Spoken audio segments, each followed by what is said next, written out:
Good morning, good afternoon, good evening. How is everybody? Welcome to another episode of Roll Around, Find Out. In today's episode, it's going to be a little bit of a mix of a hodgepodge with a deep dive into one core concept today on crafting and monster looting. First things first, I'm going to go over something that I can't remember if I've ever talked about. I think it was maybe my first hodgepodge episode. I talked about YouTubers that I think everybody should check out. And I can't remember if I talked about The Dungeon Coach. I've been kind of keeping up with him lately. He's been doing a lot of live streams. He's coming up with his own game, DC20. And I think because he's not beholden to previous editions, I think he is really taking on 5th edition and making what I think Wizards of the Coast wishes they could do for this upcoming D&D 5.5, 6th edition, something like that. That's probably a whole nother conversation on just the state of D&D and the new system coming out. Apparently it's backwards compatible, but the brief browsing I've done on the play test packets that they've got coming out, it's like, in my opinion, not a different game, but understand how it can be backwards compatible. You can't necessarily say two player characters are identical. They've got different abilities that trigger at different times. But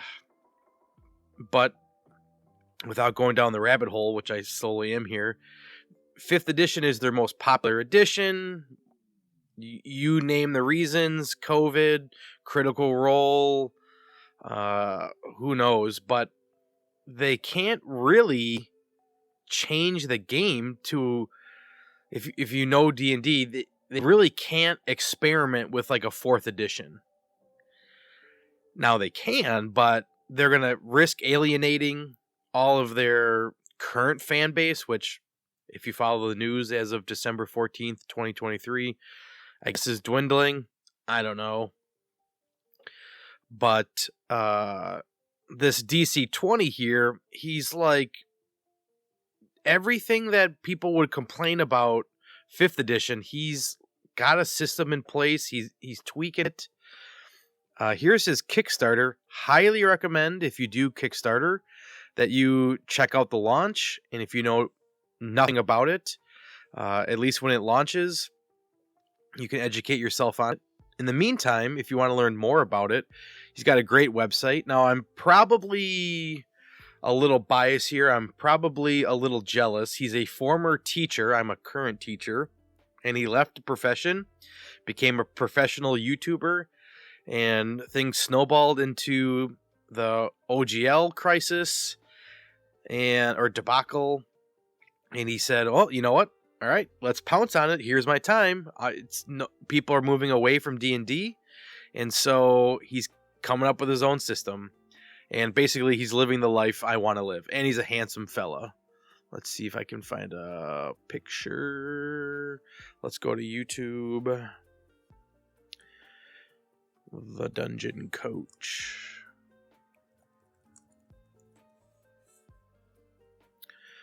Look at this guy. Look at this handsome fella. All right. And if you took the time to watch these DC20 alpha streams, let's see. So this was, a day ago. Okay. So Q&A, he's been doing these and like literally walking people through his game. Now, I'm going to talk Matt Colville here for a little bit and his role-playing game he's coming out with. These guys are like almost opposite ends of the spectrum here. Dungeon Coach DC20 is like super open. Here's my process. Here's what I'm thinking. He's got a Patreon. You can go in and you can be part of the play test. He's had multiple play tests. MCDM, which I talked about, Flea Mortals, and all of the I want to say Layer Magazine, but that's something else. All of the magazines that Arcadia. All of the Arcadias, it's all great, but it's like a different level. It's more professional, more polished, more guarded. And I'll pull this up here too. They just came out with their Kickstarter. They've been doing some Q&As on it, but let's see if I can get to the Kickstarter. Back our campaign. Here we go. On Backer Kit, which I don't quite know the difference between that and Kickstarter. I know a lot of Kickstarters, after the Kickstarter is done, they transfer over to Backer Kit. I don't really know, but they just crossed over the $3 million mark. Totally has to do with Matt and his marketing of MCDM, the fan base he's already got, and the level of professionalism, I'll say. I'll give him the great kudos, great credit for that. Now, I did initially back it. Let's check it out. So, I backed the Physical Heroes hardcover $70, which I thought, that's without shipping. Shipping's probably going to be another $20. Is this game worth $90, assuming shipping's $20? Is it worth $90 to me when my small play group I can almost guarantee this will never come to my table? $90, be a part of MCDM. I know it's going to be high quality. The art's probably going to be amazing. So I was hemming and hawing, but I backed it. And I was watching one of his streams, and I'm not getting political or whatever. It just was it's more about the game system, but somebody in the chat of his live stream was saying, well, hang on, let me back it up. So Matt's got a really good video. It's probably, I know I've mentioned it before, it's probably my favorite. So there's running the game and then designing the game series, and it's about the dice, talking about the dice system for the game. And he says that they ended up settling on 2d6. Now, comparing it to Dungeons and Dragons, I'm sure there's going to be a lot more things, but this is in as few words as possible. This is MCDM's role-playing game. It's D&D with 2d6 and half the levels. That's like as simple as I can put it. It's roll 2d6, add a modifier, reach a DC. Okay.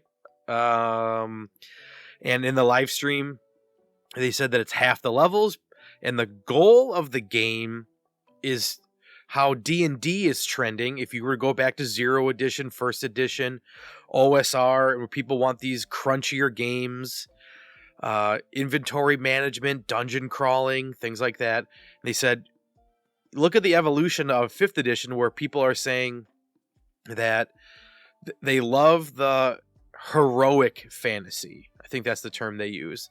And so they said, well, we're the next evolution of heroic fantasy, where, as Matt says, people get to do, quote, dope shit, and they get to do it sooner.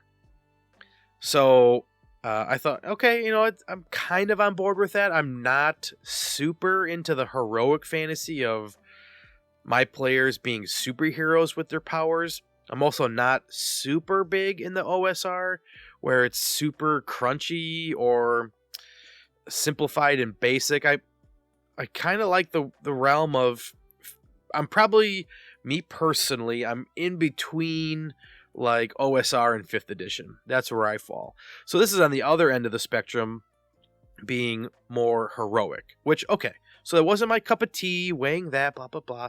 But then in the chat, somebody says some aspect of the game, he's like, oh, so it's basically D&D ask for this one aspect of the game. And then Matt says, if I were a moderator right now, I'd ban you for that comment. Just straight up says, I would ban you for that comment. I was like, whoa. Like, whoever said that is probably trying to ask and get context of the game. And maybe he's right. And you just... it just rubbed me the wrong way. And so that was the straw that broke the camel's back. And I was like, okay, $90 for a game. Never going to bring to my table. That's not quite in my genre wheelhouse. Sorry. So I backed out of it. I didn't think it was worth it. So there's a Heroes book and Monsters book, which I love the names. It's, there's no Player's Handbook, Monster Manual, Heroes, Monsters. Simple, love it. And I think they said that the Monster book was basically going to be Flea Mortals minus like layers or something, tuned to their 2d6 system. So I'm like, well, I already own Flea Mortals. Is there going to be a conversion somehow? I imagine there will be. I'm not sure. So I thought, okay, well, maybe I'll get the PDF of these, and then we're at $65 flat, no shipping.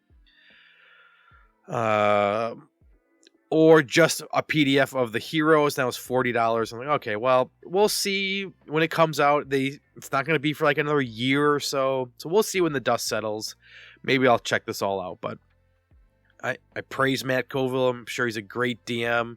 I do know politically he leans left, which, whatever. Don't care about your politics.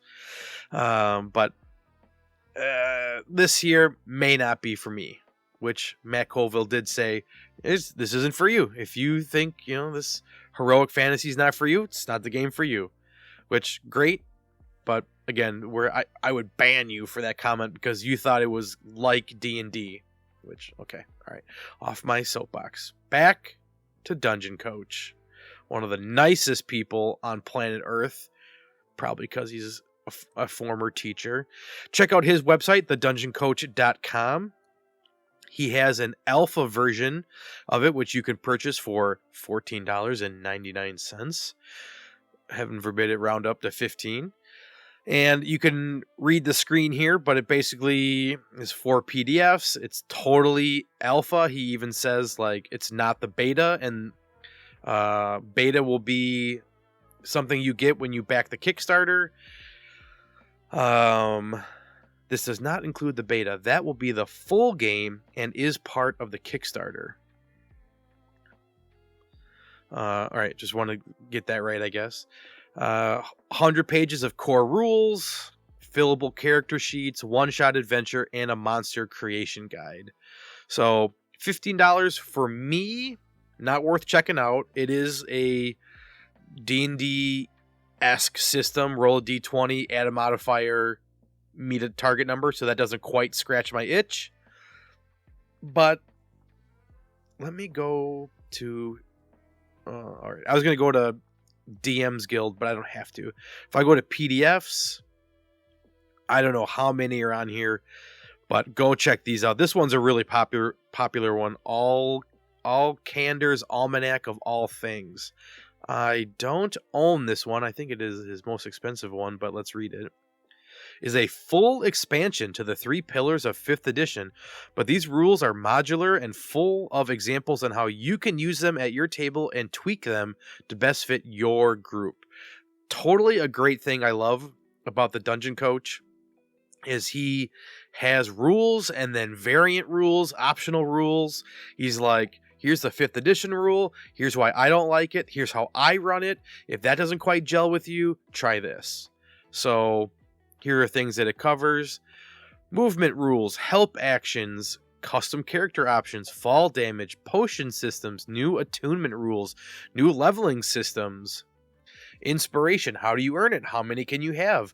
What can you do with it? My personal, quote, DC method. Now, in my campaign that I'm in right now, I'm a player, and we just had this conversation. How many points of inspiration do you get? I looked in the player's manual, looked up inspiration in the index, not there. Maybe it's in the DM's Guild, but I'm just a player right now, so I'm not going through there. Uh, so if I'm playing, and I have questions, and I've been playing for a while, and I understand, or at least I think I understand the system. Other people are having problems too. Skill challenges, social encounters, exploration, like they said, the 3 pillars, it's all in here. Combat, new initiative, blah blah blah. I'm ranting. I do that when I get excited. I know. It's my understanding, and maybe I'm wrong, but a lot of this Alkander's Almanac is rolling into his DC-20 system. But if you go through here, tons and tons of PDFs. One of my favorite that I purchased is Rest Revisited, and I've got it all printed out here. You can't see it, but what do I have here? Homebrew Combat, and is this? I don't know if you can hear this. Sorry.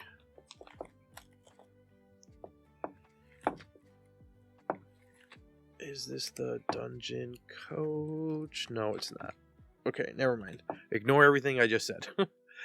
But totally check out Dungeon Coach. Totally worth your time. All right.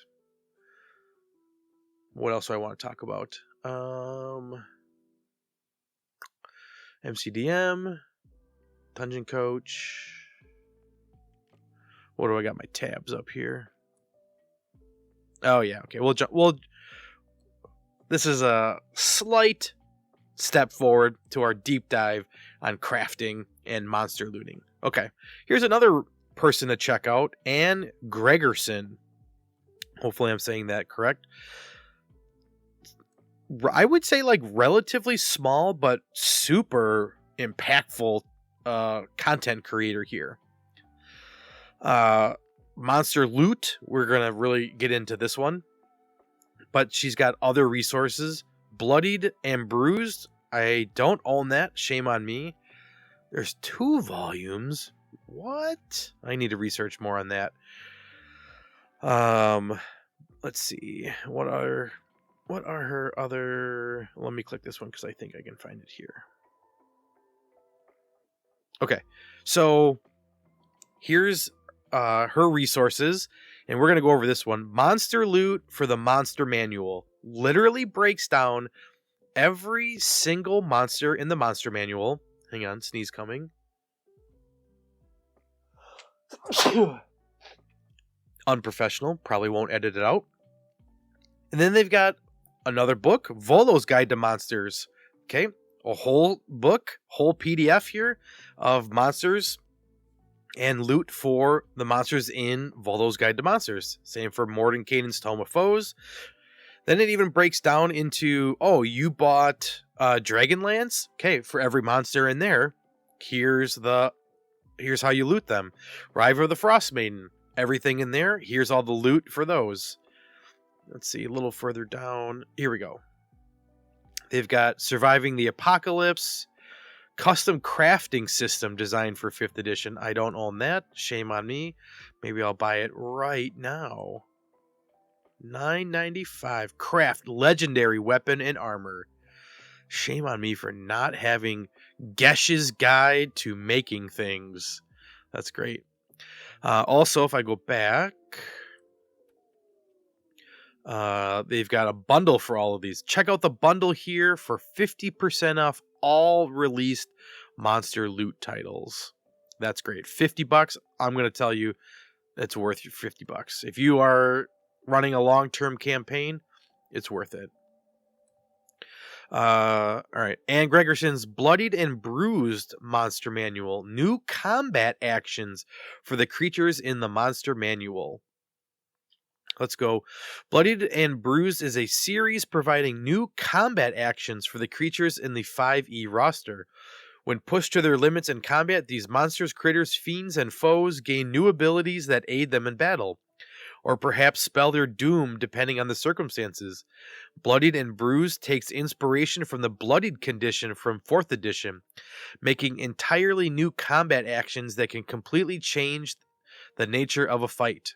In addition, Bloodied and Bruised also introduces several, quote, death throws to the game, marking the demise of certain creatures with a grand explosion, heavy fall, or other unique effect to make the slaying of a great monster a truly unique experience.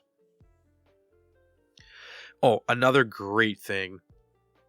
She includes examples of everything from her books. So if I go to, let's see, Don't Prove Me Wrong. Okay, this is the bulk one. Let's go regular. Yeah, right here. Okay. Creators, please do this. Yes, you are giving up ounces, or what's the stop? I'm trying to think, like, spending dollars trying to save pennies. There's some phrase like that. Give a little bit away. Give a little taste away. And this is going to... the people that are on the fence, they're really going to hook them in. So here we go. Like I said, a half step into the main topic right here. Monster loot. Examples of loot. 1d2 basilisk eyes. Sweet. I have these basilisk eyes. What can I do? When consumed, you must succeed on a DC 12 Constitution saving throw or become petrified as you are turned to stone. You remain petrified until freed by the Greater Restoration spell or similar magic. It can also be used as an additional material component when casting the spell Flesh to Stone. When used in this way, the target of the spell has disadvantage on their saving throw against the spell's effect. Is that really a spell? Flesh to Stone. Let's see. 5e. Flesh to Stone. Oh, my dog's wanting to play. 6th level. Here we go. Components. A pinch of lime. Components. A pinch of lime, water, and earth. So let me go back and read it. Did it say when added? It can also be used as an additional material component. Heck yeah. Put a little more components in there and you get added benefit. All about it. Next one is 1 vial of basilisk gullet oil. If poured on a medium or smaller creature that has been petrified by being turned to stone, they are cured of the petrified condition. So, pretty sweet. In your party, one player takes the eye, they try to do something with it, they get turned to stone. Well, that's okay. You kill the basilisk, you also get this cure for it. So, great. Green Hag, 1d2 Green Hag Hands, requires attunement, can be used as an arcane focus. You know the dancing lights and minor illusion cantrips, but only when you are holding onto the hand. Charisma is your spellcasting ability for these cantrips.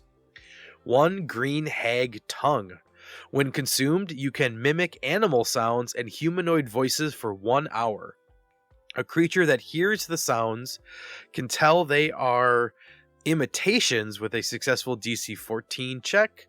And then finally, 1d4 vials of green hag blood can be used as an additional material component when casting spells that turn something invisible. When used in this way, the duration of the invisibility increases by 1 minute. Freaking awesome. Now, I am not the best DM in my campaign that I ran. Total missed opportunity for my players using crafting like this, or looting. One of my players was a ranger. Rangers, I think, notoriously are the weakest class. And I can't think of a time where his preferred terrain was relevant. And I wish either somehow integrated preferred terrain, or at least when they were traveling, if he was, the main hunter of food, and you get added benefits if you shoot a bear for food, whatever. I said it before in another episode. and a theme dictate the play style. If, like in original D&D, if you level up, if 1 gold equals 1 experience point, then your players only care about getting gold. If you only level up with monster battles, then your players really only care about fighting creatures to level up. So if you put a rule in that says, hey, you get added benefits, you get added bonuses if you loot monsters, you go out of your way to attack monsters, then they're going to do that. And circling back to my ranger point, I think rangers should get advantage on this ability. They should get some sort of benefit. They have maybe like favorite animal type. Maybe it's mammals. Maybe it's, I don't even know all the different types of creatures in the monster manual. Like, what's a mind flayer? I don't know. But maybe they get advantage on those checks. So, going on a rant. But okay, let's actually dive into this one. I want to loot the Beholder. Monster Loot, Volume 1. Oh, that's not it. Uh-oh. What did I do? Here we go. All right. Monster Loot from the Monster Manual. Okay, here we go. Here's Other Things by Anne Gregerson. Big and Scary Monsters. Tavern Games. I think there are 10. If you read this description, oh, look, they're linked. Let's click on it. Yes, allow. 10 mini games you can play at the table using just your dice. And guess what? She gives an example. Mountains, a card game. This game of cards had its origin in heavily mountainous regions, but it has spread to be popular among many different peoples and societies. Did you know that your mini games can have a history to them? You're welcome. Well, thank you, Anne, but you're welcome, listeners, for me showing you this. Number of players, minimum of 1. Against the house, betting. This game is most often played against the house, but can also be played in groups. The house has set a minimum buy-in, which varies depending on the establishment. Okay. Before any cards are drawn, the players must pay the buy-in. After the buy-in has been paid, the house rolls 2d8 and shows the result to players. The players can now bet money up to a maximum of triple the buy-in. After betting, they draw 1 card, represented by rolling 1d8. If the number on their die falls between the 2 numbers rolled by the house, the player gets the double of their total bet, including the initial buy-in. If they fail, or the house rolled dice are the same or has no numbers between them, such as 4 and 5, the player loses. Okay, so they got to ante up first. If the house rolls 2 numbers next to each other, players can't win. House gets the ante. All right? Cool. Super cool. Okay, back to Monster Loot. So I've already given examples. There's not much more to dive in here, but we'll go into how to use this book. But just showing you how this is laid out, every monster in the Monster Manual is in here, at least I believe so. I haven't counted every single one. Sorted alphabetically. Let's go to zombies. Section Z. Zombie. 1 zombie hand can be used as an arcane focus. Well, you know what? I showed you one cool, and now I'm disappointing. That one is lame. Disappointing. Sorry, Anne. That's your maybe one piece of criticism. Let's pick a different monster. Maybe because their CR is so low. Let's go to a goblin. All right. Goblin. Deep. Sfernflbelin. I don't know what that is. Oh, wait, that was a gnome. Oopsies. Goblin. Okay, a regular goblin. 2d6 arrows, 1 broken leather armor, size small, 1 broken scimitar, 1 broken shield, 1 broken shortbow, 1d8 goblin teeth. Can be sold for 1 gold piece per tooth. Not sure if I mentioned this in another one, but totally do this at your table with these items that they're looting. Maybe they don't have room to carry them. That's a bum. But they should be able to take these items. Okay, a broken scimitar, broken shield, broken shortbow. Those aren't going to get you a lot of cash. But gold tooth? Sure. Leather armor? Well, I guess it's broken here too. Oop, my dog. Your players can take them and sell them. And that's how they get gold. And for me, that's like a regular video game, like a video game RPG. They sell the loot that way, and that's how they get money. So I'm fine with gamifying your game. You're with Final Fantasying your game, with Dragon Questing your game, right? Take the things that you get from these monsters and sell them for cash. It doesn't have to be, rewards, wanted posters, or questing. Just take the stuff that you have. Like, the people in the town, they're going to be thankful that you went out and you got all these things, so they didn't have to go put their lives in danger. Okay. Let's go to how to use this. Check this out. Now, this one is my favorite, but we're going to go over other things, crafting as well. All right. How to use this book. This work is half the reward, but what if you want the whole reward? After braving the dangers of an acid-spewing dragon or the petrifying gaze of a snake-headed Medusa, it is only reasonable that your adventurers who survived the monster's onslaught might claim some sort of prize from it. This document supplies a list of items and loot that traveling adventurers might find on the monsters they encounter and slay on their fantastical journeys. Okay. Killing humanoid enemies. Many humanoid enemies exist within the worlds of Dungeons and Dragons. Some of the more popular include goblins and orcs whose wicked ways have set brave adventurers on the path to becoming legends of the realm. When killing a humanoid enemy, the characters are entitled to any loot they may carry on their person. Weapons, armor, and other sparse items have been listed below. Below is it has with every other monster. However, harvesting body parts such as hide and flesh from these creatures is not something this document explores. Very rarely will an adventurer be able to harvest useful organs from a creature that has been marked as humanoid.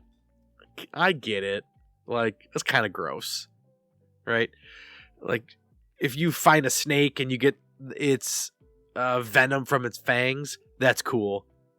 If you say, I need the goblin's liver, it's a little gross.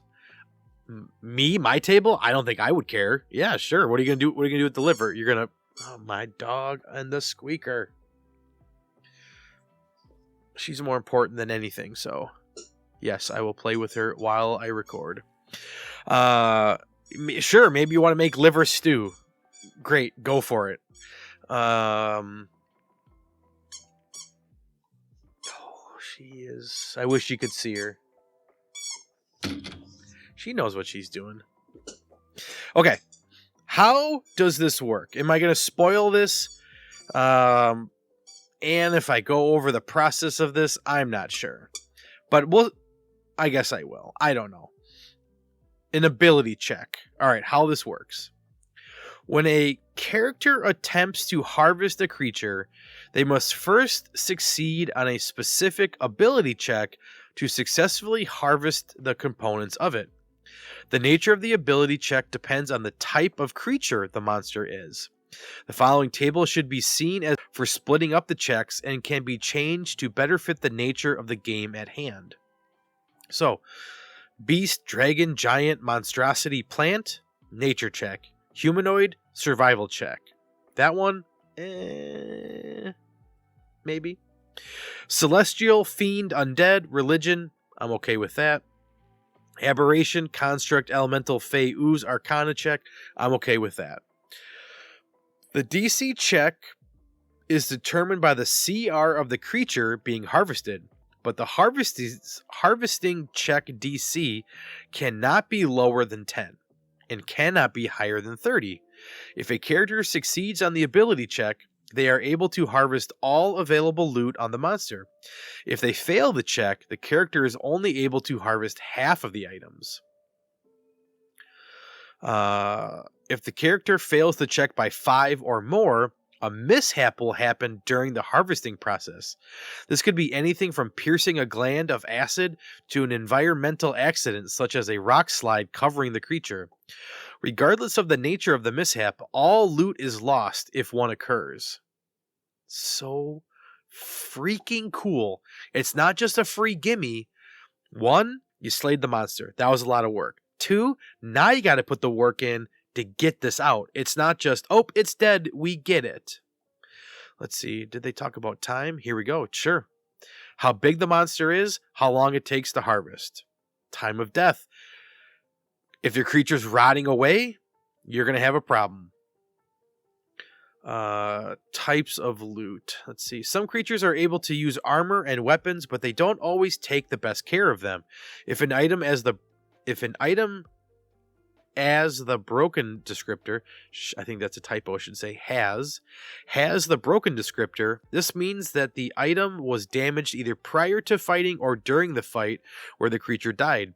A broken item does not function until it has been repaired by an artisan or by a creature with proficiency in the required set of tools. To repair the item, the characters must pay half of the cost of the item. For instance, a broken glaive with an initial cost of 20 GP would cost 10 GP to repair. So, going back to those goblin parts that were all broken, you can sell them at half the price. My brain instantly goes to Dragon Warrior 1. You can sell your old gear for half of what you paid for it. You found nicer armor, sell your old armor for half the cost. Freaking sweet. What else do we have in here? Rations, components, what you could all use these for. Ammunition, you could have like acid-tipped arrow blades. Yeah. Freaking brilliant. In a couple episodes, I've mentioned that I'm building my own basically like Dungeon Master's Guide. This is like section number 1. If they're coming out with a new edition of D&D 6th edition, like, make this a part of it. Increase the page count. I don't care. These need to be core rules of the game. And I go back to, like, Rangers should have proficiency. They pick a monster type. Like, the DC was, what was it? 10 plus the DC of the creature. Like, maybe it's DC 10 plus the CR, not DC of the creature, CR of the creature minus the ranger's proficiency, something like that. Great system. Check out all of these monster loot, monster manuals. Freaking amazing. Okay. Next one. Let's see. What do I got here? What is this one? Item crafting. All right. I've got a PDF here of this. This actually is my first page of my personal GM binder here. All right. It's been a while since I've looked at this. It works basically the same as the monster looting, but rather than monster parts, it's other items that you can use to craft and to make new items. So, all right, let's see. What to craft? What is better for making a quarterstaff, carpenter's tools, or woodcarver's tools? Ultimately, the decision lies with the DM. but the following is a set of guidelines for what each set of tools can be used to do. And the table below indicates the relevant ability score to use in crafting checks. Okay, we've got alchemist's supplies, brewer's supplies, calligraphers.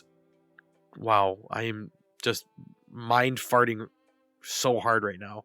Carpenter's tools, cartographer's tools, cobbler's tools.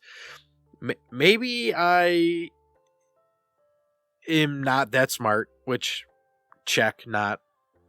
But I don't see like tool set proficiencies coming into play a lot, which, again, maybe I'm doing something wrong.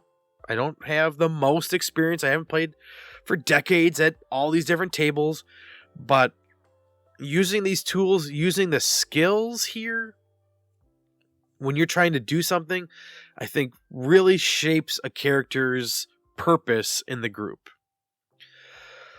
Okay, so then they break down what all these tools do. Cooks can prepare and preserve fine meals, cheese, bread, meat, or entire banquets. Glassblowers tools. The most common use for glassblowers provide vials and flasks, etc., etc. Okay. What do I want to focus on next? Crafting time. Okay, just like loot time. Well, let me back it up. Sorry. They just like jump right into it. All right, you need a tool set. All right, once you have a tool set, then we go to cost.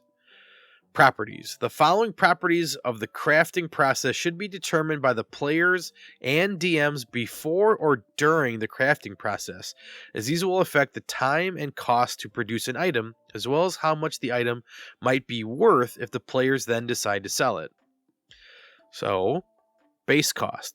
The first thing to assess when crafting a new item is the base cost for a simple standard version of the item. Examples of that base cost come from the player's handbook. This base cost assumes a standard quality item made of common materials with no special enhancements involved. The following table: light armor, 20 gold; medium armor, 250 gold; heavy armor, 450 gold. Okay? If I'm making a sword, what does just a normal sword cost? Right? Material. After determining a base cost for the item, the next step is to consider what materials it will be made out of. There are countless different materials that can be used for any number of projects, but overall they can be split into 5 distinct categories: common materials, uncommon, rare, very rare, and legendary. If you're a D&D fan, you understand that verbiage for magic items. So, common. Common materials are readily available materials that are essential to a functioning society. Copper, iron, oak, cowhide, and granite are examples of such easy to find and relatively cheap materials. The base price assumes common materials, resulting in no modification to the value or time to craft an item. Okay, you want to make a sword, you found some, exactly what they say there, iron, right? Was it iron and tin make steel, or iron and copper make steel? I don't know. But base metals, sure, make a sword. Okay, nothing special. Let's go to very rare. Very rare materials cannot be found for sale. Those that have time guard their treasures carefully. Quests for such materials often require experienced adventurers capable of spending. Examples include legendary gemstones like the Star Ruby, Royal Mithril, or Dragonhide. Okay, so that's an example of very rare. We have a modifier here to craft an item with very rare materials. Every day costs 200 gold, right? So I think a common item would take 1 day to craft. Let me see if I can find that actually. Okay, no, crafting time comes from down here. So, oh man, we're getting into a whole system I forgot about. Base cost divided by work rate times time modifier. Holy baloney. The last step before beginning the crafting itself is to determine the work rate and the crafting time. The work rate is also the crafting modifier and is given by proficiency bonus plus relevant modifier plus crafting bonus. This number will be the modifier used in crafting checks and is the rate in gold per day that you are able to make progress on items. To determine the crafting time, you take the base cost divided by the work rate and multiply the time modifier from that material. I'm not going to lie, I'm reading this, but my brain is not understanding it. But if I were to sit down and with actual examples here, like here, if I were to read this, oh yeah, sure, I'd figure it out. No, I wouldn't. Yes, I would. But the gist here is they have the system in place. If you have the time and the materials, you can make a value for it. You can craft your own basic items. You can craft your own legendary items. It's going to take more time. It's going to take more money, but you can do it. Super cool. This is only 6 pages. There are examples here. You know what? Let me read. Oh, no, I'm not reading that one. Okay, here we go. Aaron the blacksmith. Let's read this one. Aaron must spend 10 days working on his dwarven steel great axe.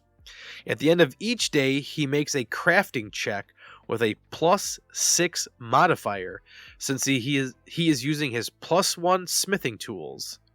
Using this modifier, he rolls the following: 10, 19, 15, 15, 24, 19, 17, 20, 13, 21. This averages to 17.3, making it superior quality. This increases the value of the great axe to 75, which is standard value times 1.2.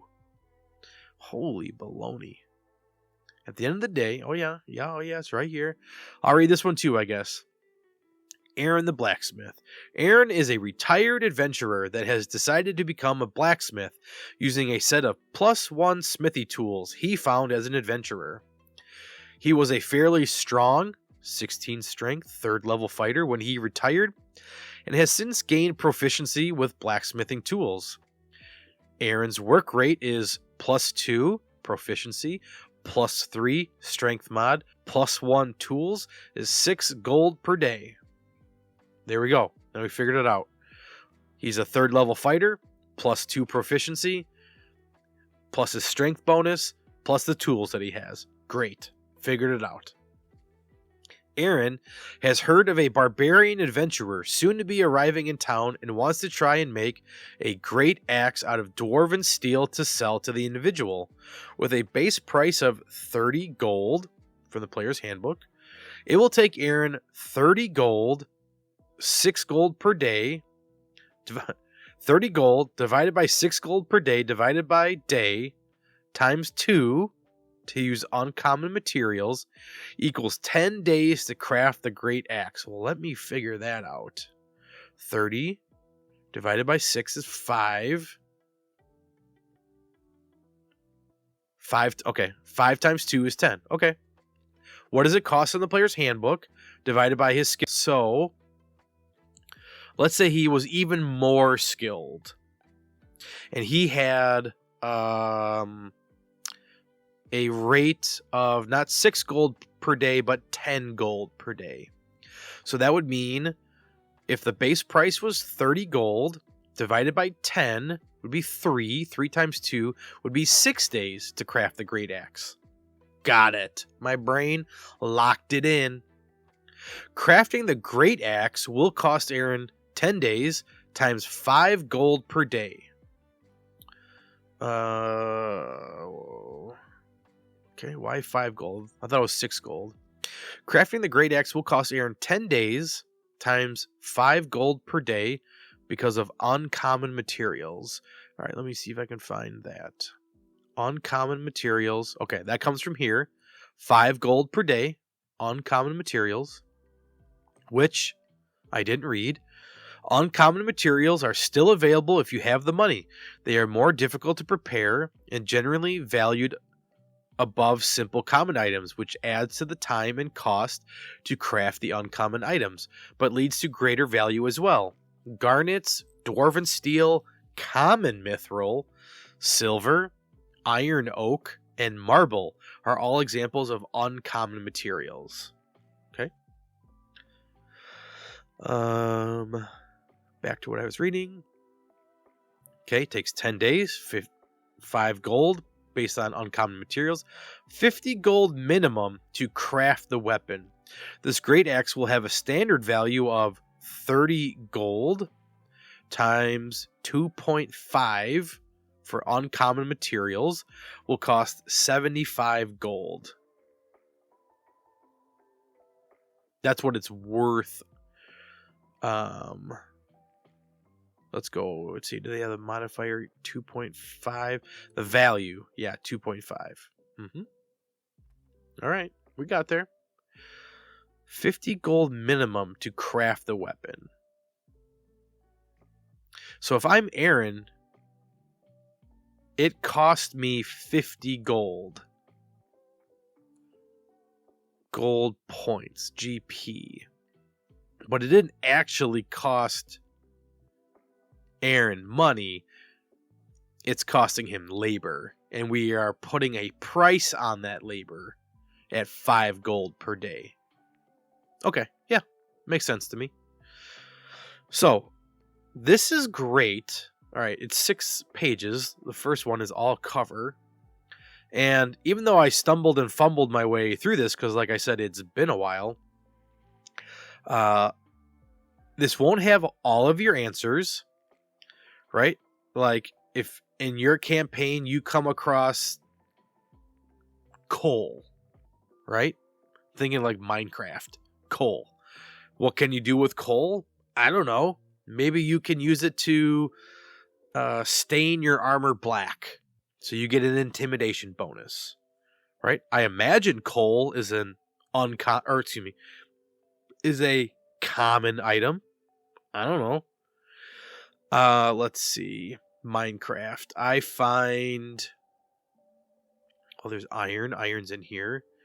Gold. Let's see. Is gold in here? Rare. Okay, here. Rare's gold. So I would say it's got a pretty extensive list, and you can use this list in your campaign, right? If you stash a chest full of rubies and emeralds, then hey, the player finds these, you already have the system in place, they can start crafting with it. So use this as a jumping off point for loot to leave around. The raw materials are there. Your players can use their creativity to craft it.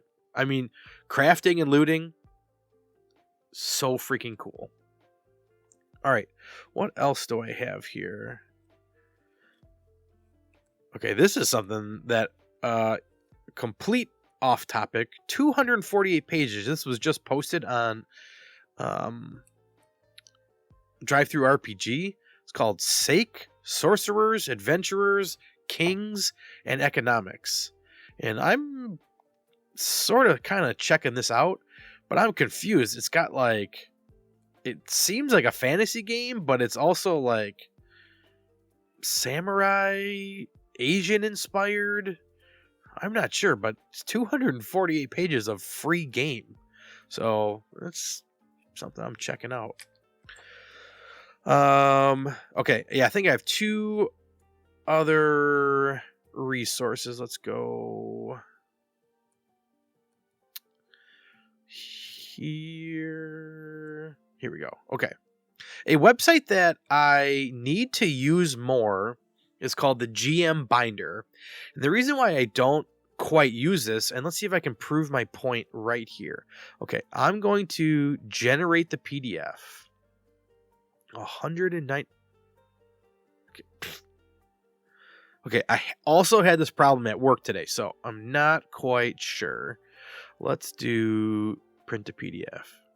The point I was going to make is that the size of this is always jacked up. Like, yeah, look at that. I don't know what this is. More. It's set to letter. Fit page width. Okay, let me go scale. Oh, okay, well, I didn't like that. Pages per sheet, 1. Margins, format, original. I just don't know. Okay, perfect. Okay, even better. I don't understand the layout on this. So this is why I don't use it, because when I get a PDF, it never turns out right. So I don't know. I'm going to just leave it at that. Okay, but looking at the link up here, and maybe hopefully I'll link these in the podcast description. We've got Creature Loot Monster Manual Edition, a set of mechanics developed at Medieval Melodies by John Gazda. All right, monsters listed alphabetically. Let's go to the Basilisk. Let's see, B. And we'll use this as a completely different focus compared to the Monster Loot Volume 1 by Anne Gregerson. So here we have Basilisk Eyes, which can turn somebody to stone, and a vial of Basilisk Gullet Oil, which can unturn them into stone. All right, Basilisk Eye. When held, a creature can use the eye to cast flesh to stone. This consumes the eye. Before, you had to use it as a material component. Here it is the that doesn't make sense. Is the component. Here it is a spell. It's a free spell that you get. All right. A Basilisk Fang acts as a dagger.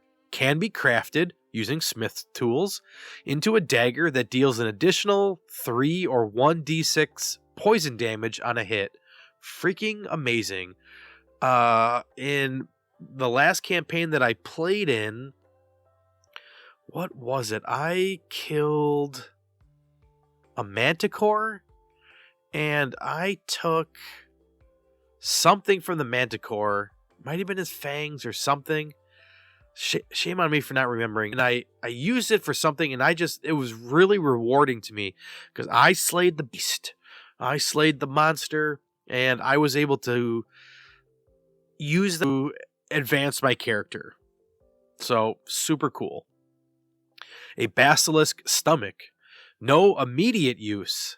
Can be master crafted using alchemist supplies into a stone cell, which ends the petrified condition on a creature it is applied to. So that is very much like Monster Loot Volume 1. And something to note here is that these all have a number here. And when I just quickly glanced at it, I thought that number represented how many different items you can get. And that's kind of true. So let me do this one. A Bayer? I don't know what that is. Let's see. 4 plus 2 is 6. 7, 8, 9, 10, 11. Okay, so that must be the maximum number of items you can get. A Beholder has 13 items. 1 plus 4 is 5. Plus 1 is 6. Plus 4 is 10. Plus 3 is 13. That is what it means. Okay, and let's look up the system here for how this works. Alright, basic rules. If a creature dies naturally or its body was found hours or days after death, it is up to the DM what items remain. Some items may have been already stolen, not remain on the creature after death, or have rotted beyond use. If the players were fighting the creature and killed it in combat, they must make the appropriate check in order to claim the loot. So very much like Monster Loot Volume 1, Beast, Dragon, Monstrosity Plant, Nature check. Giant Humanoid, Survival check. Celestial Fey Undead, Religion check. Aberration Construct Elemental Ooze, Arcana check. I think the only thing different there is a Giant is put on a Survival check, which a Giant is a humanoid creature. Okay? This represents the type of knowledge required to successfully identify the valuable loot on the body. Loot claim check. So here it's broken down by the CR, and very much so like Monster Loot. If you, let's see, less than 5 DC. Okay, if the creature, okay, here we go. I got it. If the creature's CR is less than 5, then you have to roll using one of these checks: nature, survival, religion, arcana. If you roll must be over 5, then you get half the items. If it's over 10, you get all of the items. Yep. And then if it's a high-powered creature, their CR is greater than 16. Yeah, you got to roll over a 20 to get half the items, or over 25 to get half, or to get all of the items, excuse me. So, similar, but different items than the Monster Loot Volume 1. And this is just for the Monster Manual Edition. Maybe, let's see, because I don't use the GM binder much. I guess if you were to search John Gazda GM binder on Google, you'd come up with more of his stuff. Again, I don't use this enough. I don't quite know how I can just go find more of his stuff. This is an unofficial fan content permitted under blah, blah, blah. Appendix 3 Tinker's Tools. Okay, yeah, I don't know. That's a bummer that I don't know how this website works. But I know the resources I have found on here are cool. I just don't know how the PDF system works. And maybe I can Google search that one day and figure that out. But, you know, it is what it is. Okay, last one. Harvesting and crafting system for D&D. This one is also on the GM binder. Oh, look, right here. By Frozen Feet 2. Is that on here? No, it's not. See, I don't understand. How many pages do we have for this one? Not many. So, this is more of a system than I guess maybe not. Okay. This one I have no experience with. So this one I Googled it, and it was right next to this one, the creature loot, on the Google search. So I clicked on it. So here we go. Monster harvesting. When a monster is killed, parts can be harvested for alchemical use. Alchemical? That's a word. A player can make a strength or dexterity check, DM's choice, depending on the type of body part and size of the monster. The DC of the check depends on the difficulty of collecting the desired monster part, as well as the size of the monster as shown on the monster harvesting DC table below. On a roll of a 1, or after 3 failed attempts, the harvested part is damaged beyond repair. When a creature leaves behind general remains such as smoke, ectoplasm, or ichor, no check is required to collect the parts, but they dissipate or degrade after 1 minute. Interesting. Just imagine mid-combat, you kill a creature and you can use its ability instantly. Some acid creature dies, and you can use your sword to fling up acid to another monster. That's cool. That's more dynamic combat. The monster parts table lists the monsters from the monster manual that have useful parts to harvest. A suggested monster part is given for each monster, as well as the associated crafting tags. So here we go. Appendages: skull, claws, tentacles, and then the DC based on the size of the creature. Medium part: mandibles, scales, horns. And hard: organs, heart, eyes, gland, the innards. That makes sense. Storing harvested parts. Monster parts can be stored in a preserved state, such as by use of a jar of preservation, which may be available for purchase from an alchemist or enchanter. So they give you the item here. That's pretty cool. Cool art here too, with this little jar here. Monster parts. We've got Aarakocra, feathers, crafting tag, air. So, can I learn more about crafting tags? Potion crafting. Monster components. That's cool. So here's item, monster components, other components. elixir of health, oil of etherealness, oil of sharpness, potion of clairvoyance. I don't know. Well, potion of healing, definitely. Greater healing. So these must be standard D&D items, which would probably be found in the DM's guild or DM's handbook. Selling harvested parts. CR of the creature determines the value. Okay, simple enough, I guess. So I guess it's a fail here.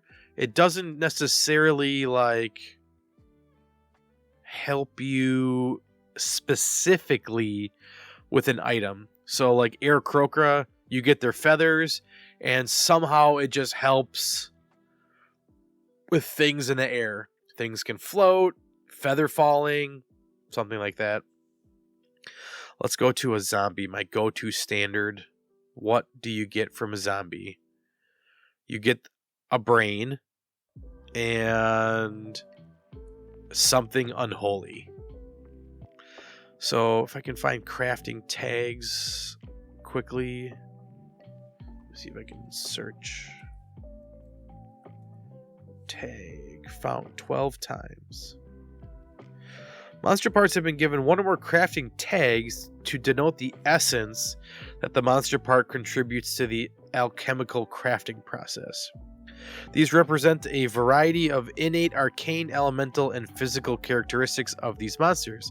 These crafting tags are then used in alchemical crafting tables to show which type of monsters need to be sought to create a particular potion or poison. Oh, okay.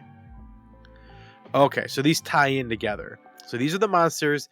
You kill an Aarakocra, and you get something with air, which you can then use in a potion here that needs air. Okay, so it's kind of a closed loop system. I don't know if that makes any sense, but in my brain it does. Where you can use... Okay, yeah. You can use the things that you get after a loot check to then make these potions and poisons. Okay, so this one I would rename D&D harvesting and crafting system for potions. What do they have here? For potions and poisons. Right? That should be the name of this one. All right, still cool. Probably my least favorite of the ones we've gone over. But you need to do this. Add this to your game. It doesn't have to be D&D. Whatever system you're playing, add a loot system. Add a crafting system. The rules of your game determine your gameplay. Your players will love to travel. They will go out of their way to hunt for food. They will explore areas of the game, go down rooms, go down paths, turn over rocks, enter mushroom fields, skin bark off a tree, if they know that there's some value to it. How are we doing on time? I'm out of content. We're at just over an hour. That's absolutely perfect.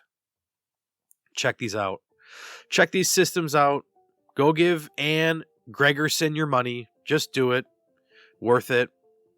Go buy that bundle pack, $50. Get all the stuff. Buy your tavern games. Check out DC20 if you're into the D&D type system. Roll D20, meet a target number, add attribute, blah blah blah. Check it out. Check out his YouTube channel. Stuff's popping off. How many videos does he have? 407. Great stuff on here. Great stuff. This is kind of the whole crew that he has been playtesting with. And if you like these other content creators, you'll like Dungeon Coach. So, going off on a tangent, ranting as I do. Thanks for checking out another episode of Roll Around Find Out. See you in the next episode. Later.